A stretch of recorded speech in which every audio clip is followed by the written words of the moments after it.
Well, cost of living and tax reform will be front and centre at the next election after Peter Dutton threw his support behind Labor's rejigged tax changes. Joining us now, a new panel of revved up, unshackled backbenchers, Labor's Julian Hill and the Liberals' Keith Wolahan. Good morning to you, gentlemen. Let's get spicy. Keith, to you first. Your boss said that he wants to reward aspiration and cut out bracket creep. What measures do you think would do that?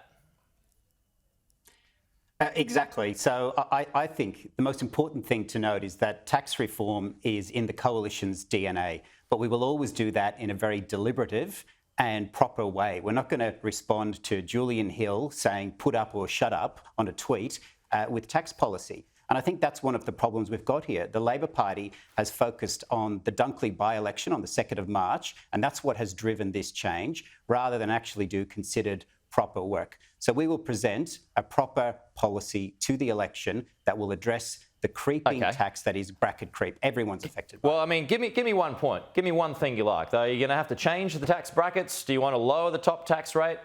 Give me an idea.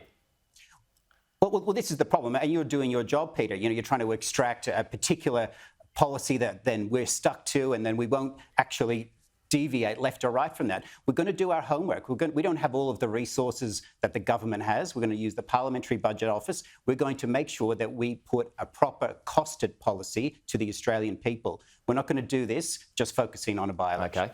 Julian, so if the Liberal Party are going to make changes heading into the next election, are you going to have to make more to the ones you've already made?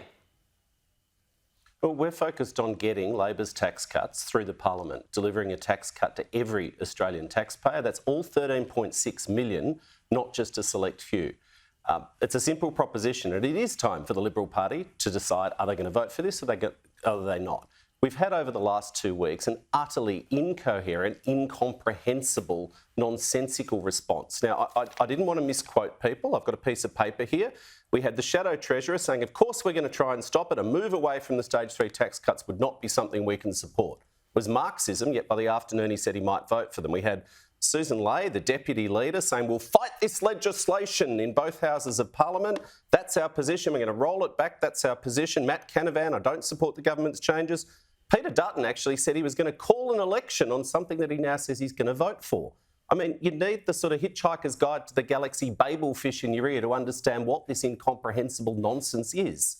And that is the point. Do they support greater tax cuts for low and middle income Australians, doing it tough in a cost of living crisis, or not? That's the put up or shut up. It is time to vote over the next couple of weeks. Do they support tax cuts for all Australian taxpayers or not? Well, they said they're going to do that. But, Keith, how do you attack the government now over a broken promise if you've supported it? Well, this is the issue. You've seen here from Julian Hill. He's one of the more entertaining members of the House. I enjoy listening to his speeches. I enjoy reading his social media. He's all about the line. He's all about the politics. But Australians deserve more. I think Julian misses being in opposition. He's listed attack points on the coalition. We're the opposition. They're in government. And it was the Prime Minister who looked down the camera and said, my word is my bond. Even a week before this was announced, a week before they all flew back up to Canberra to have that party room meeting that they had where they endorsed this, the Prime Minister was acting like nothing was happening. He didn't let Australians into his trust. And that's what this is about. It's about trust. And Australians will have a point where they will decide whether they trust this Prime Minister.